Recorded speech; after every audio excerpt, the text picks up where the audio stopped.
Hello everyone, स्वागत है आपका आज की क्लास में और मैं हूं आपका नेट वाला भैया।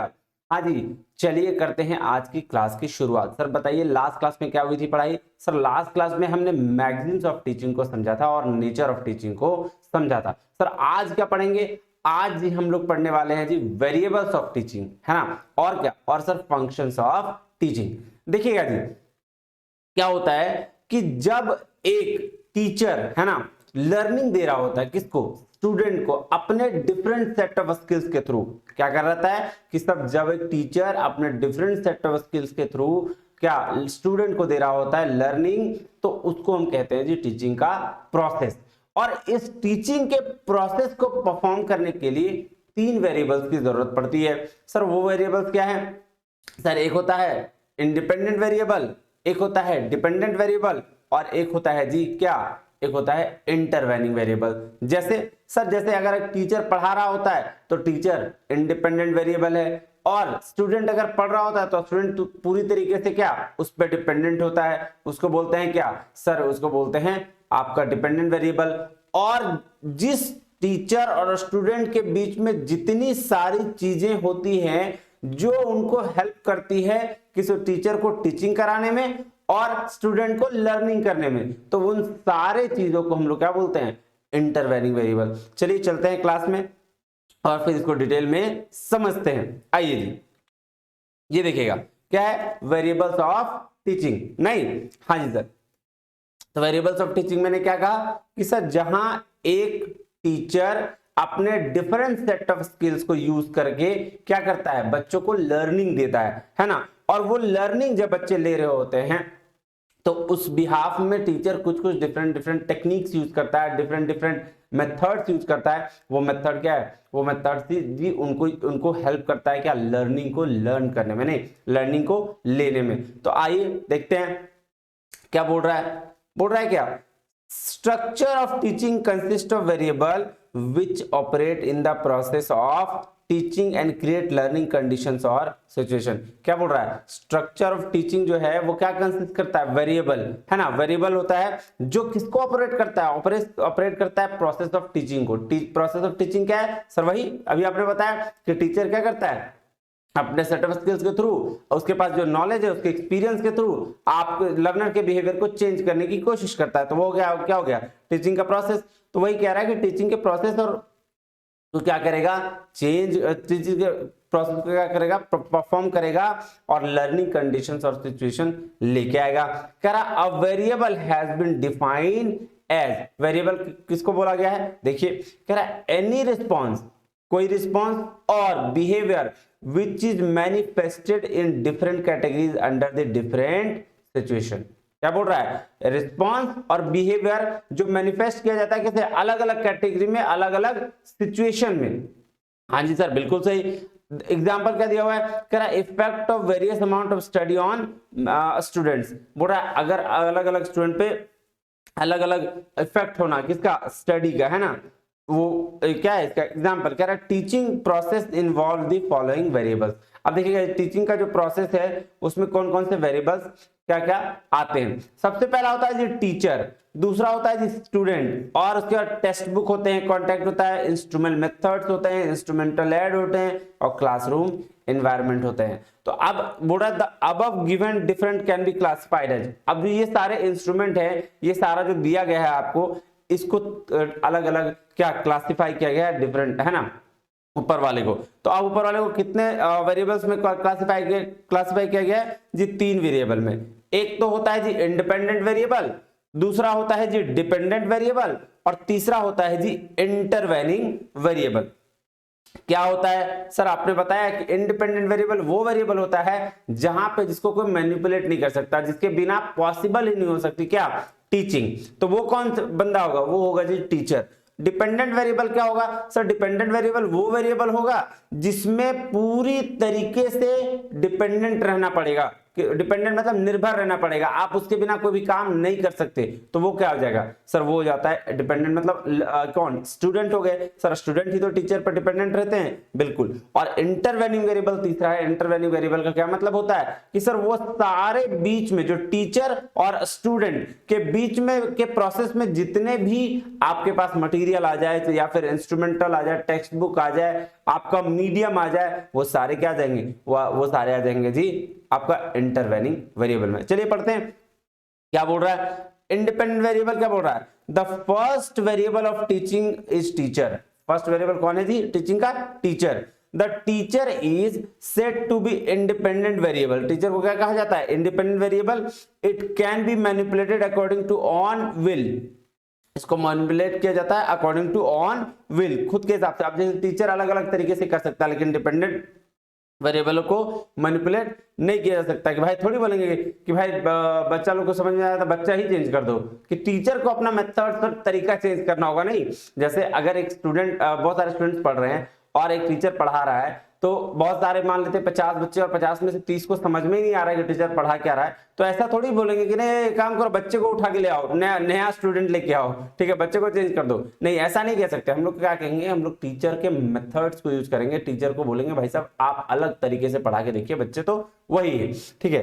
तो ये इसको क्या बोल रहे हैं, वही कह रहा है, it can be manipulated according to your own will by the manipulation of this variable. इस वेरिएबल को मैनिपुलेशन करने के बाद we can manipulate the dependent variable. क्या बोलते हैं, इंडिपेंडेंट वेरिएबल को मैनिपुलेट करने के बाद, मैनिपुलेट किसको कर सकता है, डिपेंडेंट वेरिएबल को। कहता है teacher act as a planner, teacher कैसे एक्ट करता है जी, प्लानर के तौर पर, ऑर्गेनाइजर के तौर पर, लीडर के तौर पर एंड कंट्रोलर के तौर पर। कह रहा है ही इज फ्री, फ्री किससे, to perform various activities for providing learning experience to किसको, स्टूडेंट्स को। क्या कह रहा है बड़ा भाई साहब, टीचर को एकदम फ्री होना चाहिए कि अलग अलग एक्टिविटीज के थ्रू क्या करना चाहिए, लर्निंग एक्सपीरियंस देने के लिए किसको, सॉरी बच्चे को, स्टूडेंट्स को, नहीं। हाँ जी सर, अरे भाई साहब इतना दूर नहीं जाना है अभी, आ जाइए। अब देखिए कह रहा है डिपेंडेंट वेरिएबल, डिपेंडेंट वेरिएबल कौन है जी, कह रहा है student is dependent variable in teaching. Student क्या है, डिपेंडेंट वेरिएबल है टीचिंग प्रोसेस में। कह रहा है student is dependent on the teacher, student पूरी तरीके से किस पर डिपेंड रहता है, टीचर पे। He is required to act according to planning, किसके प्लानिंग के अनुसार वो क्या करता है, रिक्वायर्ड किया जाता है, and organisation of a teacher. He is required to act, कैसे एक्ट करना है, जैसे प्लान करना करता है कौन, टीचर, और ऑर्गेनाइज करता है कि कौन, टीचर। जैसे प्लानिंग और ऑर्गेनाइजिंग टीचर की होगी, वैसा बच्चा क्या करेगा, एक्ट करेगा, बिहेव करेगा। कह रहा है teaching activities of the teacher influence the learning of the student. अब टीचर की एक्टिविटीज है ना, या टीचिंग एक्टिविटीज, टीचर क्या इन्फ्लुएंस करता है, लर्निंग ऑफ द स्टूडेंट, कि भाई साहब टीचर कैसा पढ़ा रहा है, ये कौन देखता है, लर्निंग देखता है, स्टूडेंट की कितना सीखा। हम आपको बता रहे हैं, आपको समझा रहे हैं, पर आपको समझ में नहीं आया, तो क्या मेरी टीचिंग इफेक्टिव हुई, नहीं बिल्कुल नहीं हुई। तो मुझे क्या करना चाहिए, मेथड चेंज करना चाहिए। लेकिन अगर मैंने आपको जो बताया वो आपको क्लियरली समझ आ गया, तो क्या ये मेथड मेरा सही है। तो वही कह रहा है कि टीचिंग के एक्टिविटीज जो करते हैं टीचर, वो इन्फ्लुएंस क्या करता है, स्टूडेंट लर्निंग ऑफ स्टूडेंट। चलिए नेक्स्ट चलते हैं जी इंटरवेनिंग वेरिएबल में। क्या बोल रहा है इंटरवेनिंग वेरिएबल, कह रहा है contact and the strategy of the presentation are intervening variable. क्या बोल रहा है, कॉन्टेक्ट और आई कांटेक्ट वाला, स्ट्रेटजी ऑफ द प्रेजेंटेशन, कि आपको प्रेजेंट कैसे करना है, बच्चों को बताना कैसे, क्या मेथोडोलॉजी होगी, क्या टेक्निक्स होंगे, वो क्या है, वो है जी इंटरवेनिंग वेरिएबल। कह रहा है the interaction between the teacher and the student is perform through these variables. अब बोल रहा है इंटरेक्शन बिटवीन टीचर और स्टूडेंट के बीच में जो परफॉर्मेंस होता है वो इसी वेरिएबल के थ्रू होता है। The contact determine the mode of presentation, telling, showing and doing. बोल रहा है कि ये कॉन्टेक्ट क्या डिटरमाइन करता है, मोड ऑफ प्रेजेंटेशन की, कैसे प्रेजेंट करेगा, कैसे बताएगा बच्चों को, कैसे उसको करना सिखाएगा। देखिए जी, तो अब एक बार सम अप करें। हाँ सर सम अप करिए। तो सर इंडिपेंडेंट, डिपेंडेंट और इंटरवेनिंग वेरिएबल क्या होता है सर, वेरिएबल का मतलब होता है चेंज करना, नहीं। तो अब क्या, अब एक टीचर क्या करता है, अपने सेट ऑफ स्किल को परफॉर्म करके, ठीक है, उसमें डिफरेंट सिचुएशन पर अलग अलग मेथड्स लगा के, है ना, स्टूडेंट के बिहेवियर को चेंज करने की कोशिश करता है। उसको हम लोग क्या बोलते हैं, टीचिंग का प्रोसेस और ये जो तीनों एक्टिविटीज परफॉर्म हुई, एक तो टीचर ने अपनी ड्यूटी की, स्टूडेंट ने लर्न किया, और टीचर और स्टूडेंट के बीच में जितनी भी सारे कनेक्टिविटी बनी, कनेक्ट किया डॉट्स को, उसको हम लोग क्या बोलते हैं, उसको बोलते हैं जी वेरिएबल्स ऑफ टीचिंग। तो टीचर इंडिपेंडेंट वेरिएबल है, स्टूडेंट डिपेंडेंट वेरिएबल है, और जो बीच में है यानी कि जो कनेक्टिंग द डॉट्स है उसको हम लोग क्या बोलते हैं, उसको बोलते हैं जी इंटरवेनिंग वेरिएबल। चलिए जी नेक्स्ट चले, functions of teaching. Sir teaching के काम क्या है? सर टीचिंग के काम, सर टीचिंग का सबसे पहला काम है कि भाई साहब पहले बच्चों को जानिए, नहीं डायग्नोस करिए उसके प्रॉब्लम को, कि भाई साहब उसके पास परेशानी क्या है, क्या क्या बच्चों को नहीं आता है। उसके बाद आप क्या करिए, उसके बाद उसको नॉलेज देना शुरू करिए, उसके बाद प्रिस्क्रिप्शन दीजिए, और तब जाके इवैल्यूएट करिए कि क्या जो आपने बताया है वो आप चीजें समझ रहा है कि नहीं समझ रहा है। जैसे आप किसी डॉक्टर के पास जाते हैं तो ऐसा थोड़ी है कि पहले वो लिखना शुरू कर देता है, हाँ जी आओ आओ तुम्हारा प्रिस्क्रिप्शन लिखते हैं, देखो ये दवाई लेना, ये दवाई लेना, उसके बाद पूछता है अच्छा बीमारी क्या है, ऐसा करता है क्या? नहीं सर, पहले वो क्या करता है, वो हमें चेक करता है, डिफरेंट डिफरेंट पैरामीटर्स में चेक करता है, हमको देखता है कि मेरे पास क्या परेशानी है, फिर उस बेसिस पर हमें दवाई लिखता है, और लास्ट में देखता है कि वो प्रॉब्लम जो थी वो ठीक हुआ कि नहीं हुआ। तो यहाँ फंक्शंस ऑफ टीचिंग में भी हमें ऐसा ही परफॉर्म करना है। क्या करना है? सबसे पहले बच्चों के डायग्नोस्टिक फंक्शन को देखना है कि भाई आप क्या क्या प्रॉब्लम है, बच्चे क्या पढ़ पा रहे हैं, क्या समझ पा रहे हैं, क्या चीजों को देख पा रहे हैं, उस बेसिस पर हमें आगे क्या करना है, प्रिस्क्रिप्शन देना है। इसका मतलब हमें बताना है, चीजों को समझाना, और लास्ट में उसको क्या करना है, इवैल्यूएट करना। चलिए देखते हैं क्या कह रहा है functions of teaching. The variables of teaching perform 3 major functions. अब वेरिएबल ऑफ टीचिंग जो है वो 3 मेजर फंक्शंस परफॉर्म करते हैं। कौन कौन सा? पहला को बोलते हैं जी डायग्नोस्टिक, दूसरा को बोलते हैं प्रिस्क्रिप्टिव, और तीसरा को बोलते हैं जी इवैल्यूएटिव फंक्शन। तो देखिए क्या लिखा है, कह रहा है just as a doctor diagnose the disease first, then he prescribed the medicine for the cure of the disease, and finally he studies the effect of drugs on the patient and the treatment if response of drugs is not positive, if response of the drugs is not positive। बोल रहा है भाई साहब पहले एक doctor क्या करता है, डॉक्टर पहले डायग्नोस करता है क्या, डिजीज को, उस बेसिस पर वो दवाई देता है, और दवाई देने के बाद वो स्टडीज करता है कि ये दवाई उस पर काम किया या नहीं काम किया, पॉजिटिव रहा कि नहीं रहा। अगर पॉजिटिव रहा तो कोई दिक्कत नहीं है, और अगर पॉजिटिव नहीं रहा तो क्या करता है, उस पर वो स्टडी करता है। कहता है सिमिलरली अ टीचर, क्या बोल रहा है जी, अरे भाई साहब रुक जा, सिमिलरली अ टीचर क्या है, independent variable, also goes through these process in the classroom। Classroom में टीचर से हमेशा ही प्रोसेस को फॉलो करता है। कहता है he diagnose the learning problems of the student, then he suggests some remedial measures, and finally he evaluates the behavior of students to know the effective of his measure। सबसे पहले वो क्या करता है, वो करता है क्लासरूम में डायग्नोस करता है लर्निंग के प्रॉब्लम्स, उस प्रॉब्लम के लिए रेमेडी देता है, कुछ सॉल्यूशंस देता है, और उस सॉल्यूशन के बेस पर क्या करता है, फिर लास्ट में वो जज करता है। आइए फर्स्ट फंक्शन को देखते हैं। डायग्नोस्टिक फंक्शन क्या कह रहा है, कह रहा है the initial task of in changing and modifying the behaviour of the student is to have proper diagnose the existing situation. बोल रहा है कि सबसे इनिशियल टास्क क्या है कि बच्चों के क्या नॉलेज है उसको डायग्नोस करना, क्या प्रॉब्लम है उनको डायग्नोस करना।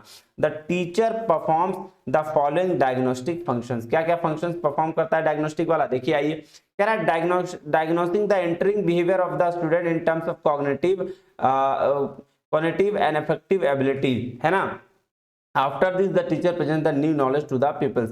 सबसे पहले डायग्नोस करता है उसके एंटरिंग बिहेवियर को, इसीलिए तो एंट्रेंस टेस्ट लिए जाते हैं, नहीं हाँ एंट्रेंस टेस्ट सर इसीलिए ले जाते हैं क्योंकि बच्चा टीचर देखना चाहता है कि भाई साहब बच्चे में कितनी कैपेबिलिटी है, कितना चीजों को वो जानता है, तो उसके लिए वो क्या करता है, वो लेता है जी एंट्रेंस टेस्ट, यानी कॉग्निटिव और अफेक्टिव एबिलिटीज को चेक करता है, बौद्धिक क्षमता, नहीं हाँ जी सर। उसके बाद नेक्स्ट क्या है, कह रहा है formulative specific educational objective. Formulate करता है स्पेसिफिक ऑब्जेक्टिव एजुकेशनल वाला। That and the type quality behavioural changes to be introduced in the students in the light of entering behaviour and environmental condition. क्या बोल रहा है, कुछ एजुकेशनल ऑब्जेक्टिव सेट करता है, उसके टाइप और क्वालिटी बिहेवियर को चेंज करने के लिए, और इंट्रोड्यूस करता है क्या कि एंटरिंग बिहेवियर और एनवायरमेंटल कंडीशंस को चेक कैसे करना है। उसके बाद क्या करता है, उसके बाद करता है एनालिसिस ऑफ कंटेंट, कंटेंट का एनालिसिस करता है, method other facilities available for carrying out the task. कह रहा है it should be decided whether the content is according to peoples capacity और नॉट। बोल रहा है इसके बाद क्या करना है, कंटेंट का एनालिसिस करना है। कंटेंट का एनालिसिस में क्या करता है वो डिसाइड करता है कि जो कंटेंट हमने बनाया है वो अकॉर्डिंग टू पीपल के कैपेसिटी है कि नहीं है। अगर कंटेंट जो है वो पीपल मतलब यहाँ पे स्टूडेंट को कहा गया है, स्टूडेंट की कैपेसिटी के अनुसार है कि नहीं, अगर है तब तो बहुत बढ़िया, और नहीं है तो उसको चेंज करना चाहिए। फिर क्या बोल रहा है, diagnose his on personalities and capacities and bringing about the desirable changes in his on behaviour for achieving success mission modifying the behaviour of the student. देखिए जी, टीचर सबसे पहले खुद को बदलता है। क्यों? क्योंकि अगर आप बदलाव नहीं लेके आएंगे, आप सही तरीके से परफॉर्म नहीं करेंगे तो क्या होगा, तो बच्चे आपको फॉलो नहीं करेंगे। बच्चे का एजुकेशनल या फिर उनके बिहेवियर को चेंज करने के लिए पहले टीचर को खुद अपने बिहेवियर में चेंज लेके आना पड़ता है। अब टीचर खुद सुबह बोल रहा है भाई हम बच्चे सब लोगों को 4 बजे उठना चाहिए, और वह खुद कितने बजे उठ रहा है, 8 बजे उठ रहा है। पता चला कभी सुबह सुबह बच्चे सादे फोन के हेलो सर गुड मॉर्निंग, पता चला हाँ बच्चा बोलो करता हूं मैं थोड़ी देर में। बच्चे क्या समझेंगे, अरे ये तो टीचर खुद ही नहीं सो के उठता है। और अगर आपको कॉल किया और अपने एनर्जेटिक फील कराया, हाँ गुड मॉर्निंग बच्चा बोलो, तो फिर क्या होगा, फिर वो समझेंगे हाँ सर भी फॉलो कर रहे हैं तो मुझे भी क्या करना चाहिए, फॉलो करना चाहिए। तो बच्चे क्या करते हैं, बच्चे आपको फॉलो करते हैं। सो यही कह रहा है कि डायग्नोस अपनी भी पर्सनैलिटीज को और कैपेसिटीज को क्या करना चाहिए, चेंजेस लेके आना चाहिए। नहीं, ये डायग्नोस्टिक फंक्शन है, डायग्नोस करना कि क्या क्या प्रॉब्लम है। तो अपने और बच्चे दोनों में देखना है डायग्नोस्टिक, ऐसा नहीं कि सिर्फ बच्चे को चेक कर रहे हैं। उसके बाद क्या हो रहा है, like teacher student also perform the diagnostic function listed below. तो कहता है diagnosing strength and weakness of the entering behaviour, ये भी देख लीजिए बच्चे का कि ये स्ट्रेंथ क्या है और वीकनेस क्या है। कह रहा है assessing him in terms of to learning like a power of expression, ability to think, analyse and emotional behaviour. ये भी देखना है आपको क्या कि क्या क्या आपका असेसमेंट में क्या करना है, असेसमेंट करना है टूल्स ऑफ लर्निंग की क्या वो उसका उनका पावर ऑफ एक्सप्रेशन कैसा है, एबिलिटी कैसे सोच पाते हैं, कैसे एनालाइज कर पाते हैं, और उनका इमोशनल बिहेवियर कैसा है। चलिए जी नेक्स्ट चलें। हाँ जी सर चलिए। प्रिस्क्रिप्टिव फंक्शन, अब देखिए प्रिस्क्रिप्टिव फंक्शन में क्या होगा, कह रहा है in remedial function teacher tries to bring desired changes in the behaviour of peoples. बोल रहा है रिमेडियल फंक्शन में क्या होता है कि जो प्रॉब्लम को डायग्नोस किया है उस पे वो रिमेडी देता है, और रिमेडियल फंक्शन मतलब कुछ कुछ परफॉर्मेंस करता है, और परफॉर्मेंस के थ्रू क्या करता है, स्टूडेंट के बिहेवियर को चेंज करने की कोशिश करता है।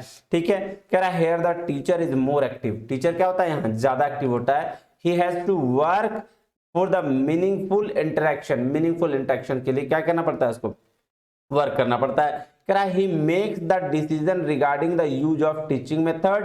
क्या बोल रहा है, वो डिसीजन लेता है किसको, टीचिंग मेथड को लेकर, स्ट्रेटजीज को लेकर, टैक्टिक्स को लेकर, mutual relationship between various keeping in the view of individual difference of the people, है ना, सॉरी पीपल मतलब स्टूडेंट्स।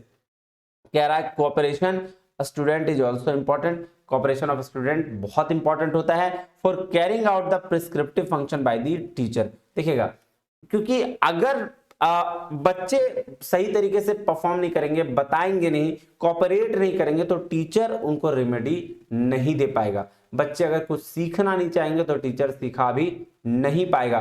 तो ये बच्चे को भी क्या करना पड़ेगा, कोऑपरेट करना पड़ेगा प्रिस्क्रिप्टिव फंक्शन के लिए। और चलिए जी चलते हैं लास्ट में।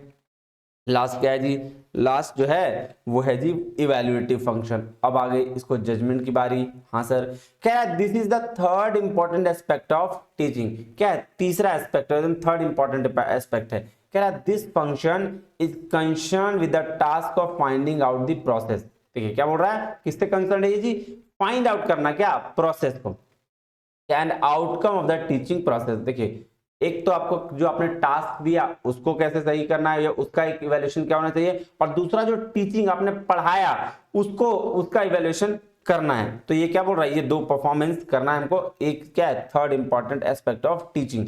अब चलिए जी नेक्स्ट चलते हैं। क्या बोल रहा है, बोल रहा है here the diagnostic and the prescriptive aspect of teaching is evaluative. सबसे पहले डायग्नोस किया, प्रॉब्लम देखा, ठीक है, उसके बाद उसमें रेमेडी बताया। अब उस दोनों को देखेगा कि भाई जो प्रॉब्लम था और जो मैंने रेमेडी बताया क्या ये दोनों सही है कि नहीं है। अगर सही नहीं है, अगर चीजें अभी भी गलत हो रही है, तो फिर क्या करेगा, उसको फिर से सही करेगा। उसी का इवैल्यूएशन कहाँ करते हैं, उसी का इवैल्यूएशन जी करते हैं इवैल्यूएटिव फंक्शन में। कह रहा the criteria of evaluation is achievement of the objective. जो ऑब्जेक्टिव आपने सेट किया वो ऑब्जेक्टिव अगर आपने अचीव कर लिया तो वो क्या हो गया, उसी को बोल दिया इवैल्यूएशन जी, है ना। हाँ जी सर। कह रहा if the objective are achieved, objective को अचीव कर लिया, the remedy by the teacher is correct. अगर आपने जो ऑब्जेक्टिव सेट किया था तो आपकी रेमेडी, अगर आपने उसको अचीव कर लिया तो आपकी रेमेडी क्या है, बेहतर थी, बहुत बेहतरीन थी। और in the case of results are contrary, the necessary changes are made in the teaching learning process to get the desired results. और अगर आपकी रेमेडी गलत थी, थोड़ी सी नहीं हो पाई, तो आपको क्या करना चाहिए, आपको चेंज करना चाहिए टीचिंग लर्निंग के प्रोसेस को डिजायर रिजल्ट्स पाने के लिए। लीजिए जी, ये था जी आपका क्या, आपका ये था जी variables and functions of teaching, है ना, वेरिएबल के फंक्शंस ऑफ टीचिंग। अब आगे मिलते हैं अगले वीडियो में जिसमें हम लोग पढ़ेंगे लेवल्स ऑफ टीचिंग। तब तक के लिए बहुत बहुत धन्यवाद, थैंक यू वेरी मच, जय हिंद जय भारत। लास्ट में जी आपको एक चीज बताना चाहूंगा कि अगर आपको कोई भी नोट्स या फर्दर इन्फॉर्मेशन चाहिए तो टेलीग्राम चैनल ज्वाइन कर लीजिएगा। और कोई क्वेरी हो कि भाई इससे रिलेटेड सर ये प्रॉब्लम हो रहा है, आपके एग्जाम से रिलेटेड आप सॉल्यूशन नहीं पा रहे हैं, आपको दिक्कत हो रही है पढ़ने में, तो आप मुझे कॉल या मैसेज कर सकते हैं। आपके स्क्रीन पर नंबर फ्लैश हो रहा है, आप देख लीजिएगा ना। जी sir, thank you very much, जय हिंद।